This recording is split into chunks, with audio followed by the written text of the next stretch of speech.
Buenos días, ¿se oye bien? Vale.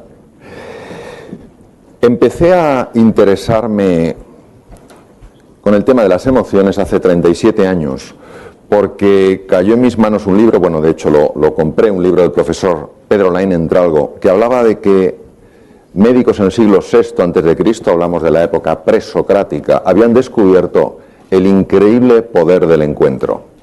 Que algo pasaba cuando estos médicos se encontraban con sus enfermos, algo que ellos no podían definir bien, no podían matizar, solo veían que sucedía y que llevaba a la curación de muchos de estos enfermos. Curación incluso de trastornos muy graves. Por las descripciones de la época, podían ser procesos tumorales, infecciones severas después de heridas de guerra, lo que fuera. Claro, cuando yo entro en la Facultad de Medicina después de leer esto, supongo que me van a hablar de la importancia de las emociones cuando tú tienes delante un enfermo. ¿Y pensáis que me hablaron de eso? Me hablaron de todo menos de eso. Y uno se pregunta, ¿cómo queremos tener una sociedad sana si dejamos de lado cosas tan absolutamente vitales para el bienestar humano? En el siglo XVII, René Descartes, en sus meditaciones metafísicas, escribió el famoso cogito ergo sum, pienso luego existo. Es decir, como que el pensamiento fuera lo único que en nuestra vida pesaba o tenía importancia. Las emociones, el cuerpo, quedaban relegados a un segundo plano. Y ahora me gustaría que cada uno hiciéramos una breve reflexión interior. ¿Pensáis que esto es así? Nadie niega la importancia de Descartes en la filosofía y en el pensamiento. Lo que estamos hablando es de si esto tiene sentido o no. Nos olvidamos del mundo emocional, como si no existiera, y sabemos todos, no porque alguien nos lo diga, sino porque nosotros lo vivimos, que con las emociones se generan las paces y se generan las guerras. Lo que vamos a ver aquí juntos es cómo las emociones afectan al proceso educativo. Y como soy un afortunado teniendo la opción de estar junto a vosotros y a vosotras, necesito expresar mi agradecimiento a la Fundación Botín, a todos los integrantes, porque mi experiencia siempre ha sido maravillosa. Gracias por hacerlo todo tan sencillo y tan agradable. Javier, Íñigo, Fátima, todos. Y gracias a vosotros y a vosotras, sin duda, porque habéis encontrado un hueco para estar aquí. Uno de los maestros que tuve yo, David Perkins, que junto con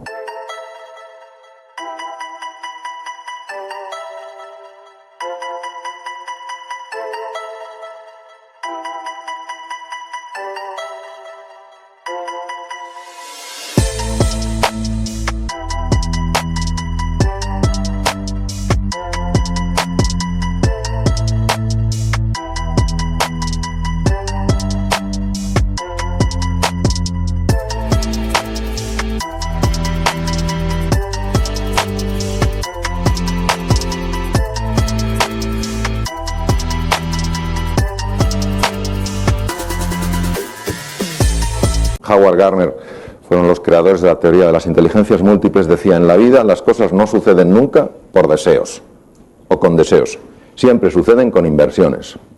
Cuando tú apuestas, como has comentado tú, Íñigo, cuando tú apuestas, del deseo no surge nada. Por eso la experiencia emocional de enseñar y aprender. Y voy a ser provocativo en el sentido, creo, hermoso de la palabra. Y lo primero es un reconocimiento. Es mi reconocimiento a todos vosotros y a todas vosotras, porque el proceso educativo, siendo el más importante de todos los procesos que hay en la sociedad, a veces es el menos valorado. Es una sociedad profundamente incoherente y profundamente inauténtica, donde habla de la importancia de la educación y ves que muchas veces se destinan muchos más fondos a verdaderas tonterías que no al proceso educativo. Por tanto, mi reconocimiento. Y mi reconocimiento también de que en el proceso educativo estamos todos. Cuando uno coge con un dedo y señala a una escuela y dice: es que no sabéis enseñar, tenemos que recordar a Gandhi, que decía: cuando señalas a alguien con un dedo, recuerda que hay tres que te señalan a ti. En En el proceso educativo estamos todos, estamos padres, estamos profesores, estamos todos. Por tanto, la reflexión y la provocación es al sistema educativo en su conjunto. Aquí no hay culpables, todos hemos de ser responsables de ver cómo podemos mejorarlo. Mirad, el factor humano es tremendamente complejo, por tanto no podemos dogmatizar sobre algo que es de tal dimensión, de tal hondura y de tal calado. Los enigmas los podrá resolver la ciencia, los misterios nunca los podrá resolver. Albert Einstein decía que ante un misterio hay que acercarse con humildad y fascinación. El ser humano no es un enigma, es un misterio. Por tanto, vamos a hablar de un misterio con la humildad que requiere hablar de misterios y vamos a reflexionar juntos. Varias preguntas. Primera pregunta, ¿por qué este niño, que cuando nació, el segundo en una familia, el padre les abandonó, un niño con mínimos recursos económicos, una madre que no tenía ninguna formación, no había ido al colegio, un niño que nació y vivió en Detroit? Yo he trabajado en Detroit, en el hospital Henry Ford, y sé la violencia de Detroit. Un niño considerado el tonto de la clase. Un niño que llegó a ser tan violento que en una ocasión cogió una navaja, llevado por un brote de ira, y le pegó un navajazo a su mejor amigo con la fortuna de que la navaja chocó con la villa del cinturón y se partió. Pero un niño que con la ayuda de un profesor y con la ayuda de su madre creyó en sí mismo. Creyó en sus capacidades, creyó en sus talentos y del creer se convirtió en el crear. Este niño, que no tenía futuro, es hoy en día el mejor neurocirujano infantil del mundo. El profesor Ben Carson, jefe de cirugía en la Johns Hopkins, en Baltimore, Maryland. La educación puede generar milagros. Ahora bien, esto se lo debo a Sir Ken Robinson, que ha hecho uno de los estudios más importantes que hay de creatividad en el mundo. Cuando los niños tienen entre 3 y 5 años de edad, si les sometes a un test de creatividad, el 98% lo pasan. Si tienen 8 o 10 años de edad, solo el 32% lo pasa. Si tienen entre 13 y 15, solo el 10% lo pasa. ¿Quién tiene aquí más de 15 años? Pues sabéis lo que nos toca. Es decir, algo en el proceso educativo que, repito, del cual formamos parte todos, va reduciendo la creatividad sistemáticamente. Y esto es una reflexión que todos como sociedad nos tenemos que hacer. No para acusarnos unos a otros, sino para unarnos un esfuerzo común para ver por qué sucede esto. Todas habéis oído hablar de un test que antes se hacía, que se llamaba test de cociente intelectual, le llaman de coeficiente intelectual, no es correcto, es de cociente intelectual, y que se suponía que cuando tú pasabas por este test, te ponían un sello. ¿Listo?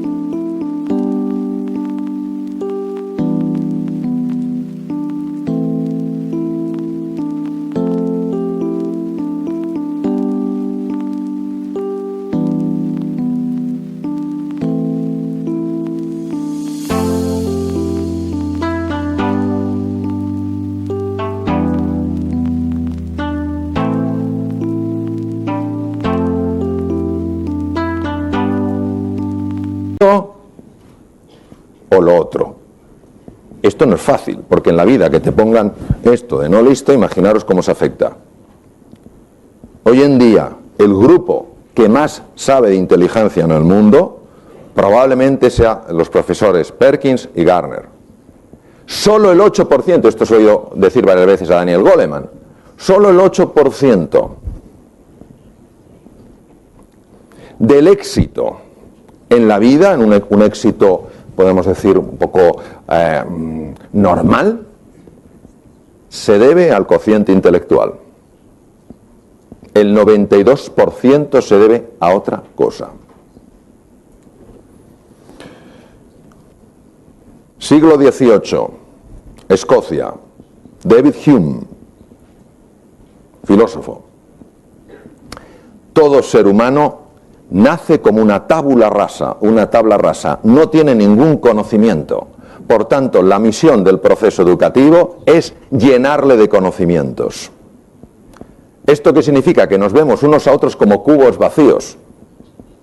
Y si tú ves un cubo vacío, a llenarle. Y al final, ¿qué somos? Enciclopedias andantes. Qué curioso, también en el siglo VI antes de Cristo, un filósofo dijo lo siguiente: la mente, siglo VI antes de Cristo, presocráticos, la mente humana no es un cubo vacío que hay que llenar, sino un fuego que hay que encender. Hay niños que pasan por el proceso educativo y nadie ha detectado su talento fundamental y salen del proceso educativo pensando que no tienen talento ninguno. Y repito, en el proceso educativo somos parte todos, yo el primero. Por tanto, ¿cómo acceder a ese potencial? ¿Cómo acceder a ese talento que no ha aflorado, a esa energía que no ha despertado? Eso es lo que vamos a ver. Algunos de los caminos, algunas de las posibilidades, algunas de las alternativas. Teresa Maville, Universidad de Harvard, considerada en el mundo empresarial posiblemente una de las grandes referencias en estudios que asocian creatividad con otras cosas. Fijaros lo que Teresa Maville dijo: el deseo de hacer algo porque lo encuentras profundamente satisfactorio y personalmente desafiante inspira los mayores niveles de creatividad tanto en las artes como en las ciencias y en los negocios. Los estudios a lo largo de muchos años de Teresa han demostrado que la base para que aflore la creatividad es la motivación. La creatividad es hija de la pasión, no es hija del frío razonamiento, es hija de la pasión. Nos encargamos en el proceso educativo todos de favorecer que esa pasión se encienda, o pensamos que solo el frío razonamiento, el cogito ergo sum, pienso luego existo, es lo único que cuenta. Un esquema del cerebro humano. ¿Veis la corteza cerebral?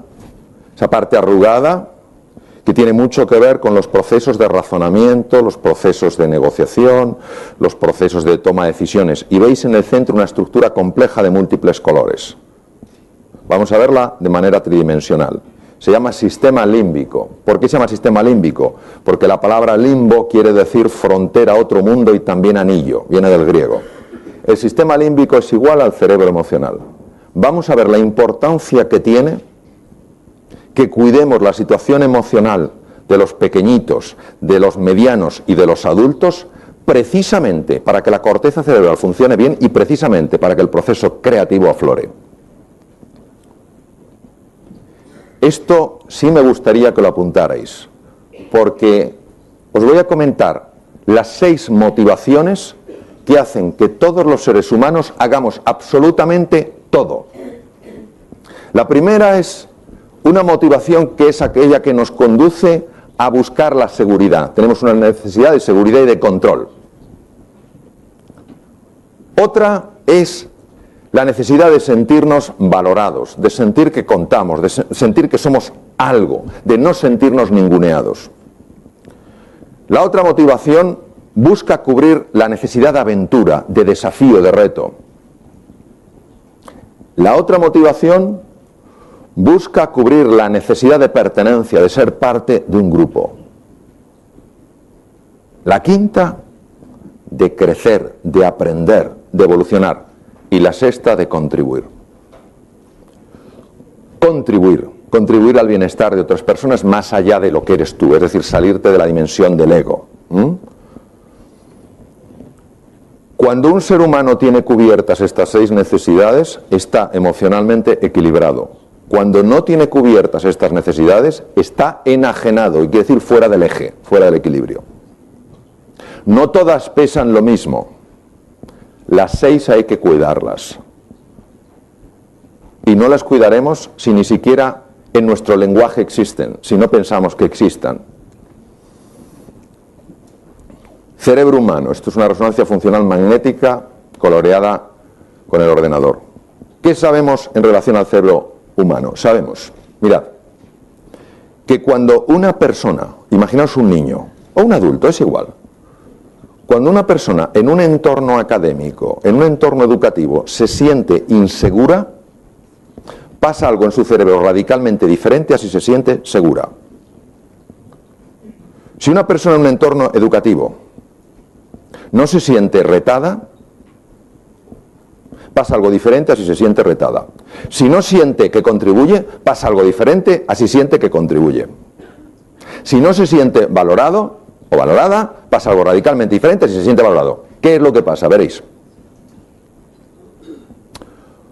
Cuando sí se siente valorado, cuando sí se siente seguro, segura, cuando sí siente que puede contribuir, cuando sí se siente retado, retada, hay un aumento en el riego de la parte anterior del cerebro humano, área prefrontal, detrás de la frente y encima de las órbitas. ¿Qué hace esta área prefrontal? Esta área prefrontal es la base de la inteligencia. Cuando tú tienes sangre en la zona prefrontal de verdad, es ese momento donde el día transcurre que todo fluye. Los problemas los resuelves con una facilidad y dices, ¿pero cómo lo resuelto tan fácilmente? Tu manera de darte cuenta de lo que es importante es espectacular. Aprendes con rapidez. Pero cuando estás en el otro lado, cuando no te sientes seguro, cuando no te sientes valorado, cuando no sientes que puedes contribuir, etcétera, etcétera, hay una pérdida del riego prefrontal. Y esto se ha visto en resonancia funcional magnética. 2. Cuando sí sientes que esas necesidades se cubren, esto que veis a la izquierda, las espinas dendríticas de Cajal, esos pinchitos que salen de las dendritas de las neuronas, aumentan en número. Estamos hablando de algo de tipo físico. ¿Para qué? Para que se conecten con más neuronas, fenómeno llamado neuroplasticidad. Es decir, la reinvención cerebral es una realidad, no solo en niños, sino también en adultos. Y la clave es el mundo emocional. Si tus necesidades las sientes cubiertas, te sientes desafiado y a la vez te sientes acompañado, lo cual te da seguridad, sabes que puedes contribuir, eres valorado, etcétera, etcétera, hay un aumento en la neuroplasticidad. No solo eso, hay un aumento en lo que se llama la neurogénesis. Lo que veis a la izquierda son células madre cerebrales, stem cells. Células madre cerebrales empiezan a emigrar a una estructura llamada el hipocampo, que es lo que tenéis a la derecha, y se transforman aproximadamente una media de 3 semanas en neuronas. ¿Qué hace esa estructura llamada hipocampo? Es básica en los procesos de aprendizaje. Y de eso va el sistema educativo, de aprender cosas valiosas, ¿no? Curioso, desencadenado por el mundo emocional. El cogito ergo sum se quedó corto. Somos mucho más que pensamiento. Sistema reticular activador ascendente. Damas que estáis aquí, levantar por favor la mano aquellas que alguna vez hayáis estado embarazadas. Y decidme ahora una cosa. Cuando os enterasteis que estabais embarazadas, ¿a que había más embarazadas por la calle? Caballeros y damas que estáis aquí, que os comprasteis un coche nuevo, una moto nueva, ¿verdad que cuando lo comprasteis empezasteis a decir, caray, desde que me lo he comprado se ha puesto en moda? Pues empiezas a verlo. Esto es el sistema reticular activador ascendente. Tú estás motivado y esto es como una luz que empieza a buscar. Albert Bandura, catedrático de Psicología en la Universidad de Stanford en San Francisco, demostró lo siguiente. Cuando una serie de jóvenes estaban atascados en un problema de matemáticas, si el profesor se acercaba y les decía, ánimo, tú puedes, seguro que encuentras un camino. Reflexiona, ¿cuántas veces en tu vida has resuelto retos? Se liberaba una hormona en la sangre llamada beta-endorfina. Pero si el profesor, en lugar de decirle a ese alumno atascado en el problema, le decía, estás atascadillo, ¿verdad? Si yo creo que tú no das la talla. No solo no subían los niveles de beta-endorfina, la beta-endorfina no aparecía, sino que subían los niveles de una hormona llamada cortisol. La beta-endorfina es una hormona que facilita el funcionamiento cerebral. El cortisol es la hormona del miedo. Precisamente bloquea el funcionamiento cerebral. Fijaros qué maravilla la capacidad de respuesta, es la responsabilidad que tenemos. para transmitir a la gente su valor. Porque al fin y al cabo, y con esto termino, la calidad de la conexión emocional influye profundamente en el despliegue de la curiosidad y la fascinación que son necesarias para abrirse a nuevas experiencias de aprendizaje. Muchas gracias.